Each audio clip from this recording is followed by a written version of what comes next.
Boa noite a todos. Mais uma vez estamos aqui para o nosso encontro e vamos pedir ao nosso Senhor Jesus Cristo para que Ele seja conosco e nos orientando, para que as reflexões de hoje possam ser lenitivos para as nossas almas e, de alguma forma, ser uma orientação para que possamos nos corrigir em algumas situações que de repente nos encaixamos aqui. Nós hoje vamos falar sobre o amor. A historinha de hoje chama-se A Arma Infalível. Então eu fiz um pequeno resumo, porque ela é um pouco longa, mas peguei o essencial. Então, ela fala que um dia um homem revoltado criou um pensamento de ódio e colocou numa carta malcriada e enviou para o chefe de oficina que ele fora despedido. O pensamento era de ameaças cruéis. O chefe, quando leu as frases ingratas, acolheu desprevenidamente no coração e tornou-se furioso sem saber por quê. Encontra-se com o subchefe da oficina, encarregado das atividades do dia, e quando ele vê uma pequena peça quebrada, desfechou sobre ele uma bomba mental que trazia consigo. Foi a vez do subchefe tornar-se neurastênico, sem dar motivos. Abrigou os sentimentos ruins e permaneceu amuado por várias horas. Na hora do almoço, descarregou na esposa o perigoso dardo intangível. Tão só por ver um sapato mal engraxado, disse dezenas de palavras feias.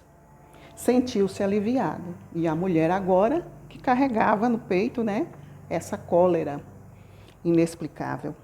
Repentinamente transformada, encaminhou-se para a empregada com palavras indesejáveis e inoculou-lhe no coração o estilete invisível. Agora, o tóxico mental estava com a pobre menina, não podendo descontar em pratos e xícaras, pois seria obrigada a pagar, acercou-se de um velho cão e transferiu-lhe o veneno num pontapé de largas proporções. O animal disparou e, para livrar-se dessa energia mortífera, mordeu quem passava na via pública. Era uma vizinha que, ferida na coxa, se enfureceu pelo mal que fora cometida. Em gritaria, foi conduzida à farmácia, transferindo ao enfermeiro a vibração amaldiçoada. Crivou de xingamentos e besbofeteou-lhe o rosto. O rapaz, de calmo que era, converteu-se em fera verdadeira. Revidou os golpes e saiu alucinado para casa, onde a velha mãezinha o esperava. Chegou, descarregou sobre ela toda a ira que era portador. Estou farto, bradou. A senhora é culpada dos aborrecimentos que me perseguem. Não suporto mais essa vida infeliz. Fuja da minha frente. Pronunciou nomes terríveis, blasfemou qual um louco.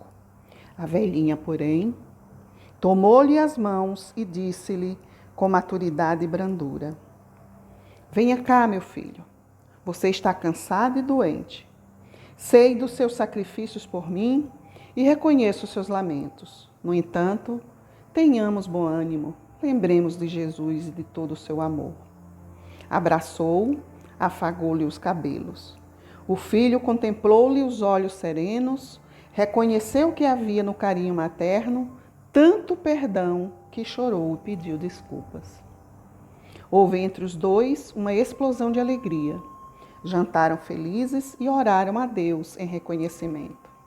A projeção destrutiva do ódio morrera ali dentro do lar humilde diante da força infalível e sublime do amor. Neio Lúcio. Temos outras participações aqui. O amor é assim como um sol, de grandeza indefinida, que não dorme nem descansa no espaço de nossa vida. Sabino Batista. Palavras que amparam sempre, sem sombra, vinagre ou lama, nascem somente na fonte do coração de quem ama. Ormando Candelária. O amor sublime, impulso de Deus, é a energia que move os mundos. Tudo cria, tudo transforma, tudo eleva. palpita em todas as criaturas, alimenta todas as ações. Então, muito bem. Nós vimos aqui, né, dessa pequena historinha, mas que nos diz muito, né?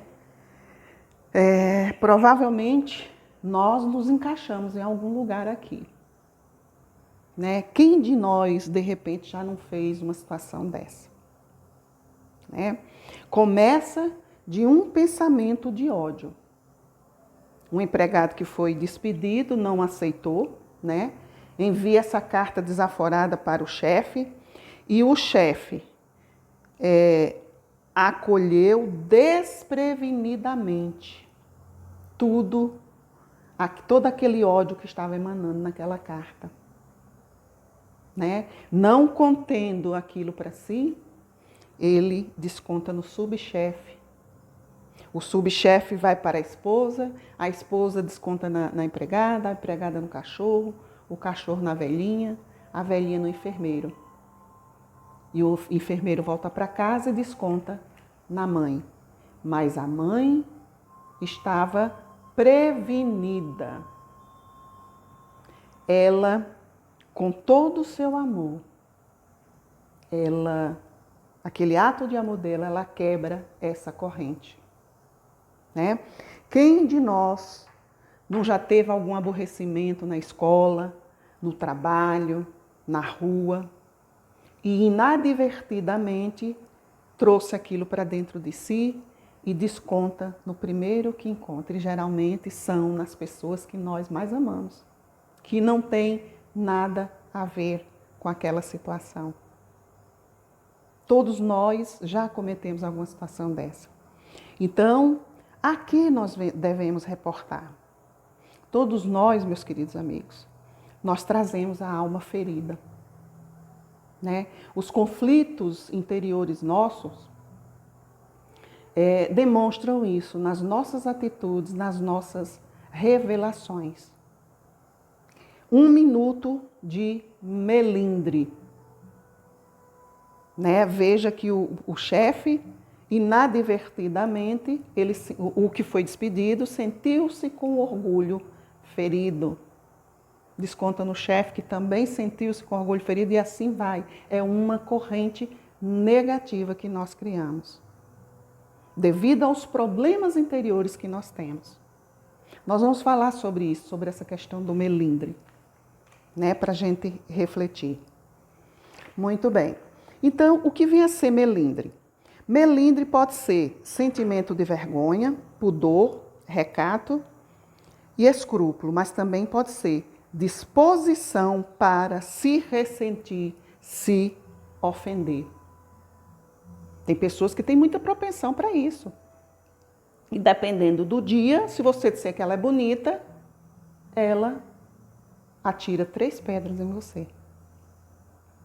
Então, o que é melindre? Melindre é quando a gente se sente com o nosso orgulho ferido. Quem já não disse a tão falada frase: quem ele pensa que é para fazer isso comigo? Então, o melindre é uma coisa que nós temos que abolir em nossa vida.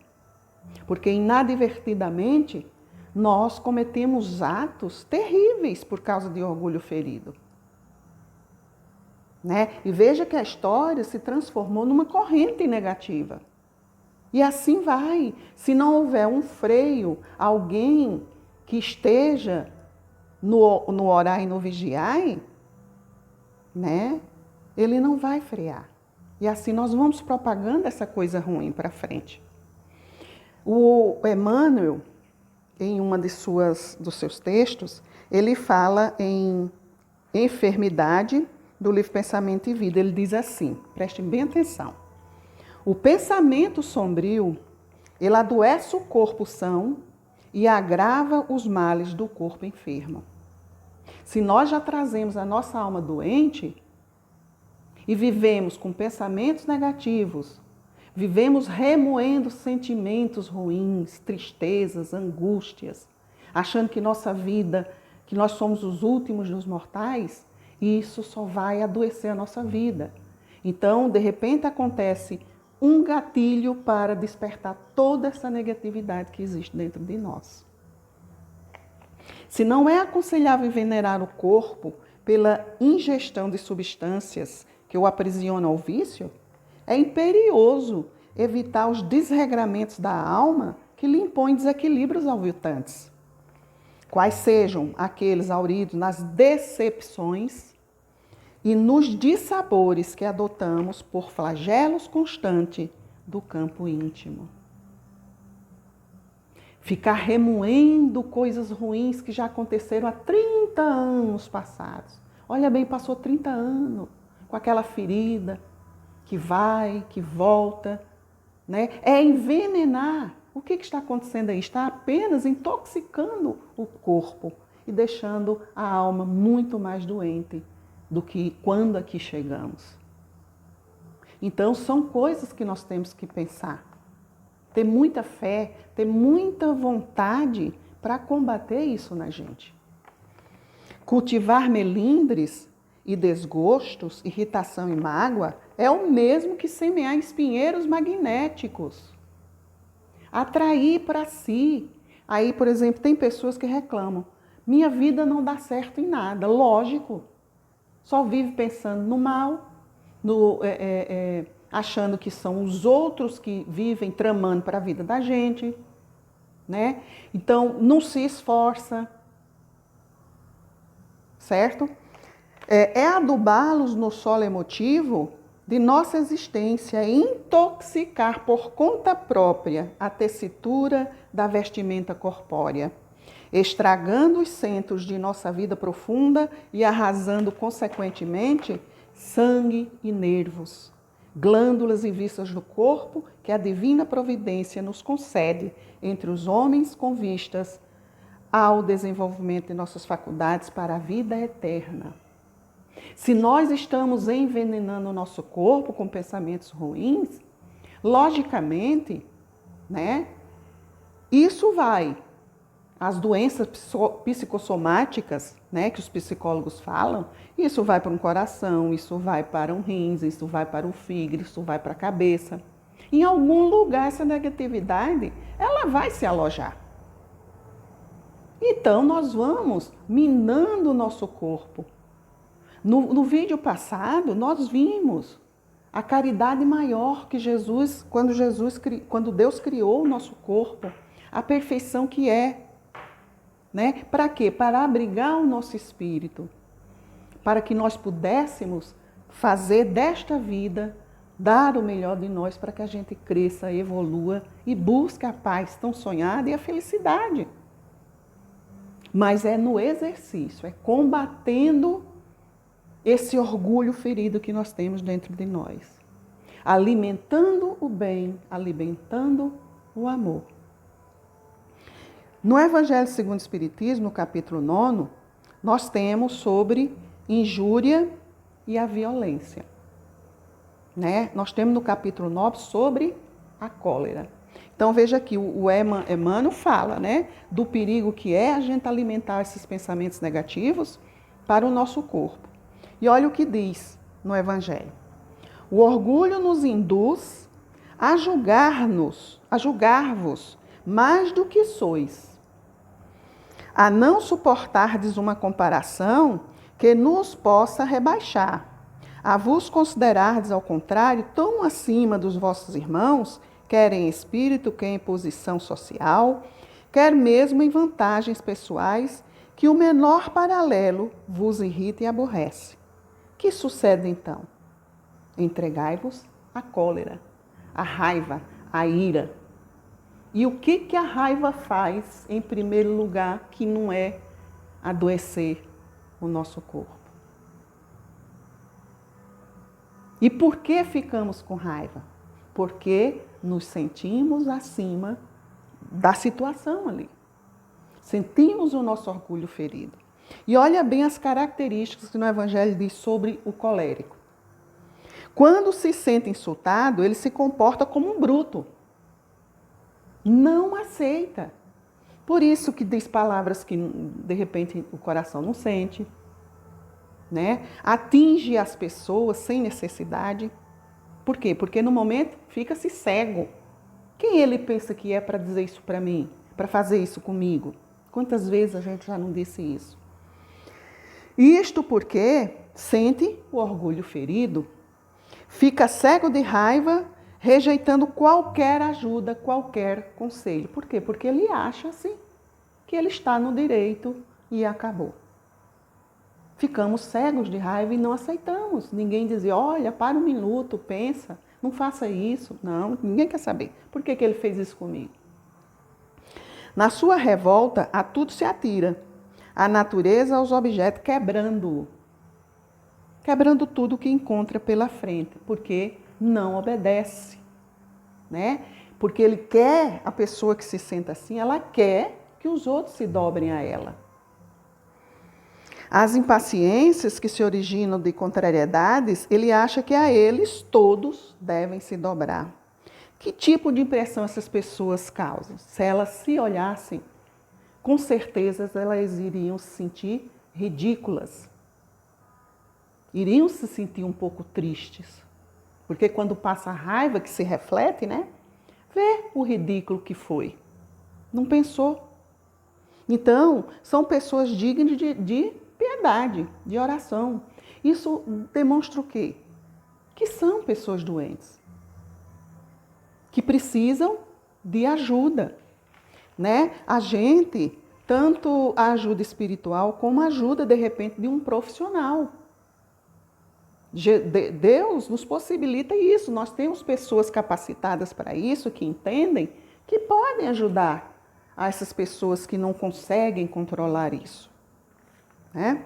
Então, a cólera, ela altera a saúde e o comportamento da vida, os relacionamentos. Ela atrapalha. Torna-se uma pessoa infeliz e tornando também as pessoas que estão em volta infelizes. Porque dependendo do dia, você não pode nem dizer que essa pessoa ela é bonita. Porque ela pode se irritar, ela pode achar que você está zombando dela. Então, veja bem, orgulho ferido. Então, é muito importante que as pessoas que não estão conseguindo se controlar numa situação dessa, que busquem ajuda. Que eleve seus pensamentos a Deus, a Jesus, da sua forma, para pedir a força que precisa para controlar isso. Isso é uma coisa que tem que ser combatida, né? O nosso dia a dia já é sofrido e você carregar mais esse peso, procura ajuda, né? De um profissional e com certeza alguém dirá o que se deve ser feito antes que o corpo, né? Que essa moléstia venha acometer o corpo e é pior ainda, né? Porque nós temos tanta coisa a se fazer, tanta coisa a transformar no nosso interior, né? Que não há mais tempo para a gente estar perdendo tempo com orgulho, com vaidade e com egoísmo, né? Não é fácil, mas é uma coisa que tem que se combater. Se num ato inesperado de fúria, praticasse um ato que houvesse de deplorar por toda a vida, né? Quantas pessoas já não cometeram atos que levaram ao arrependimento, porque foi um minuto que não pensou, né? Um minuto impensado comprometeu toda uma vida, né? Se arrepende pro resto da vida, compromete uma encarnação por não ter pensado. Em suma, a cólera impede que se faça muito bem, mas ela possibilita para que se faça muito mal, né? Que de repente o orgulho ferido ele gera como que a gente pode dizer, várias coisas negativas dentro da gente. Às vezes a vingança, o ressentimento, não perdoar, né? Ele fez isso, jamais perdoarei, olha bem. Cabe ao homem dominar-se, né? Ele é estimulado, concitado, né, a dominar-se, porque a cólera é o contrário da caridade e da humildade. Então, né, é uma coisa que a gente tem que pensar. Provavelmente todos nós já cometemos um ato desses, porque a gente se sentiu com orgulho ferido. O que não pode é a gente dar continuidade disso na vida da gente, diariamente. Achar que as pessoas têm que se dobrar a nós. Não. Nós não somos mais que ninguém e também não somos menos que ninguém. Todos nós estamos aqui, no mesmo barco, em busca de uma vida melhor, em busca de transformação. Que é isso que o Espiritismo nos ensina. O autoconhecimento, conhecer a nós mesmos e buscar em Jesus essa força que a gente precisa para vencer essas sombras, né? E não trazer doença para o nosso corpo, para a nossa mente. Na outra ponta aqui, né, nós vimos que a mãe, num ato pensado, porque era uma pessoa centrada, pensou no amor, pensou no cansaço do filho, foi tolerante e ensinou para ele uma lição de vida, que o amor tudo transforma, né? Eu trouxe aqui a carta de Paulo, que todos devem conhecer e que é uma das coisas mais lindas que a Bíblia tem. A Epístola de Paulo, que ele fala assim: ainda que eu falasse a língua dos homens e dos anjos, se não tivesse amor, seria como o bronze que soa ou como o símbolo que retine. Ainda que eu tenha o dom de profetizar e conheça todos os mistérios e todas as ciências, ainda que eu tenha tamanha fé a ponto de transportar montanhas, se não tivesse amor, nada seria. E ainda que eu distribua todos os meus bens entre os pobres, e ainda que entre o meu próprio corpo para ser queimado, se não tiver amor, nada disso se aproveitará. O amor é paciente, é benigno. O amor não arde em ciúme, não se ufana, não se ensoberbece, não se conduz inconvenientemente, não procura os seus interesses, não se exaspera, não se ressente do mal e não se alegra com a injustiça, mas regozija-se com a verdade. Tudo sofre, tudo crê, tudo espera, tudo suporta.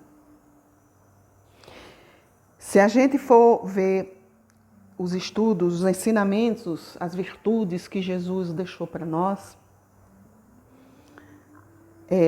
o amor, ele cita em vários momentos da Bíblia.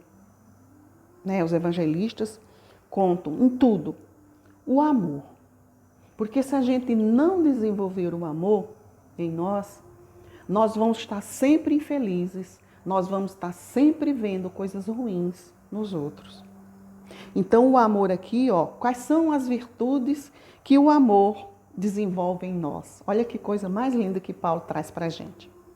O amor, ele é paciente.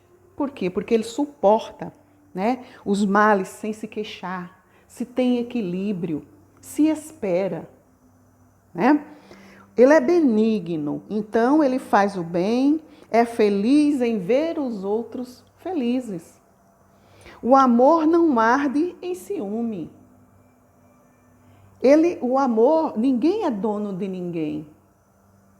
Não existe posse para quem ama, né? Os dois andam juntos, seja no relacionamento, marido e mulher, pai e filho, irmão e irmão, amigos, né? Porque o amor é uma coisa abrangente. Ele não se ufana e não se soberbece, né? Ninguém se orgulha na frente do outro, sou mais que você. Não, são sempre humildes e um espera pelo outro. Não se conduz inconvenientemente, então há respeito. Não se procura os seus interesses. Não existe condição para o amor. Olha, eu vou te amar porque você tem que fazer isso. Não, não tem condição. Sai daqui de dentro, do coração. Não se exaspera, quer dizer, existe tolerância, desenvolve a tolerância, né, gente? Esperar o outro, aceitar o outro como o outro é. Não se ressente do mal, ele aprende a perdoar, porque ele não se sente mais que o outro, ele não está na frente, ele espera o outro chegar. Não se alegra com a injustiça, porque ele sempre é leal, ele age sempre, as suas atitudes são sempre de verdade, de ética e de honestidade. E enfim, ele se regozija com a verdade, tudo sofre, crê, espera e suporta. Então, muitas vezes nós evitamos muito aborrecimentos na nossa vida, porque nós esperamos, tivemos paciência, pensamos, paramos naquele minuto, nos calamos, fizemos silêncio. Às vezes, mesmo com orgulho ferido, nós soubemos calar e esperar e aquela dor passou. Isto prova que nós estamos no caminho para vencer esses males que ainda nos impedem de crescer para Cristo. E para encerrar, eu peguei aqui um trechinho de Joana de Ângeles sobre a presença do amor. O amor é a alma da vida, é o hálito divino a espraiar-se em toda parte a paternidade de Deus. Sem o amor, se entorpece os sentimentos e marcha da sensação para a emoção, torna-se luta difícil. O amor é a bênção de que dispõe todos os dias de tua vida para avançares e conquistares espaço no rumo da evolução. Joana, por Divaldo Pereira Franco. Então, para encerrar, veja que, só reportando lá na historinha, um ato impensado de alguém e alguém que inadvertidamente tomou para si aquelas palavras feias, aquele magnetismo ruim, e aquilo criou uma corrente negativa. Mas uma mãe que com muito amor, com muita paciência, com muita tolerância, soube estancar aquela negatividade. Que é isso que nós temos que aprender no nosso dia a dia. É o exercício do dia a dia. E isso nós vamos exercitar onde? Em casa, com a família, no trabalho. Geralmente, principalmente, em casa e no trabalho, porque foi com a família que Deus deu a oportunidade da gente nascer ali junto com aquelas pessoas, para que a gente resgate coisas do passado e desenvolva mais ainda essas questões do amor. Sem amor, vai ser um pouco difícil a gente chegar mais perto de Deus. Não é fácil a gente vencer, as escabrosidades do carreiro, mas nós precisamos ter muita fé, ter muita vontade. Porque quando nós temos vontade, Jesus estará conosco, nos orientando, nos abençoando através dos nossos anjos de guarda, através dos nossos sentimentos bons. Então, é procurar vencer essas sombras que ainda nos assombram, às vezes por séculos. Trazemos ela com o nosso orgulho ainda vendando nossos olhos, a nossa vaidade e o egoísmo, porque são eles que impedem que a humanidade enxergue o outro como igual a você. Porque quando eu enxergo o outro como um meu semelhante, eu não vou me sentir mais que ele. Então, se somos uma dessas personagens no dia a dia, que lutemos para que nós vençamos esse amor próprio, e começar a olhar mais ao nosso redor o que está acontecendo, Então, uma boa semana a todos, que Jesus seja sempre o nosso guia e modelo, e Ele esteja sempre a nos orientar nos caminhos da vida, para que nós possamos desenvolver o melhor de nós, esse amor, que nos trará a paz, a alegria, a felicidade e a saúde. A saúde, que é muito importante, Então, que Deus abençoe a cada um de vocês e vocês possam refletir e ter uma semana de luz e paz.